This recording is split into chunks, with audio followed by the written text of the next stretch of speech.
আজকে অন্য বক্তব্য হবে না, আজকে শুধুমাত্র আমি শহীদদের বারবার শ্রদ্ধা করে স্মরণ করতে চাই।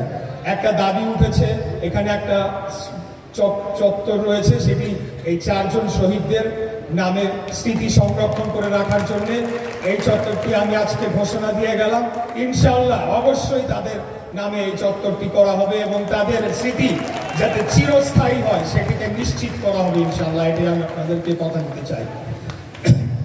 আমাদের যে ভাইরা যেভাবে রাজপথে নেমে এসে তারা গুলি থেকে এই আন্দোলনকে সফল করেছে, আমাদের এই সংগ্রামকে সফল করেছে, আমার মনে হয় যে বাংলাদেশের মানুষ তাদের ঋণী হয়ে থাকবে এবং এই যে তারা তাদের জীবন দিয়েছে সেটির প্রতি যদি আমরা শ্রদ্ধাবোধ সম্মানবোধ রাখতে চাই, তাহলে যে উদ্দেশ্যে তারা বাংলাদেশের এই আন্দোলনে যোগদান করেছিল যে বাংলাদেশকে একটি বৈষম্যহীন গণতান্ত্রিক স্বাধীন রাষ্ট্র হিসেবে প্রতিষ্ঠা করা হবে, যেখানে কোনো ধনী গরিব কোনো শ্রেণী পেশার মধ্যে কোনো বিভেদ করা হবে না, আইন সকলের জন্য সমান হবে এবং বাংলাদেশের জনগণ সরাসরি ভোট দানের মাধ্যমে তাদের নির্বাচিত সরকার প্রতিষ্ঠা করবে এবং পরবর্তীতে সকল রাষ্ট্রীয় সুযোগ সুবিধা বা চাকরির ক্ষেত্রে যাতে কোনো বৈষম্য না হয়, এরকম তো একটা রাষ্ট্র দেখার জন্য তার আন্দোলনে নেমেছিল। এইরকমই একটা রাষ্ট্র বিনির্মাণের ঘোষণা বিগত 2022 সালে আমাদের দলের পক্ষ থেকে 31 দফার মাধ্যমে কিন্তু সংস্কার প্রস্তাব দেওয়া হয়েছিল। তারই একটা ধারাবাহিকতা আমরা দেখতে পাই যে এই বৈষম্য বিরোধী আন্দোলনেরও একটা সম্পৃক্ততা রয়েছে।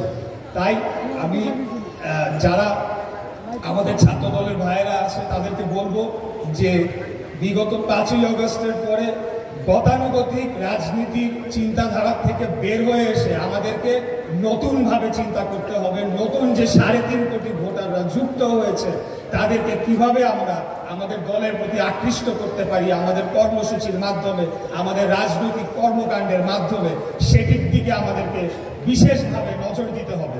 আপনারা জানেন যে গণ অভ্যুত্থানকে নিয়ে এটা অনেকেই ইতিমধ্যে বলে গিয়েছেন যে একটা এখানে সোল এজেন্সি বা এটার একটা একক কৃতিত্ব নেওয়ার একটা গ্রুপ সৃষ্টি হয়েছে বিভিন্ন জায়গায় এবং তারা বিভিন্ন ধরনের দুর্নীতিতে জড়িয়ে পড়েছে, বিভিন্ন ধরনের অপকর্মে জড়িয়ে পড়েছে।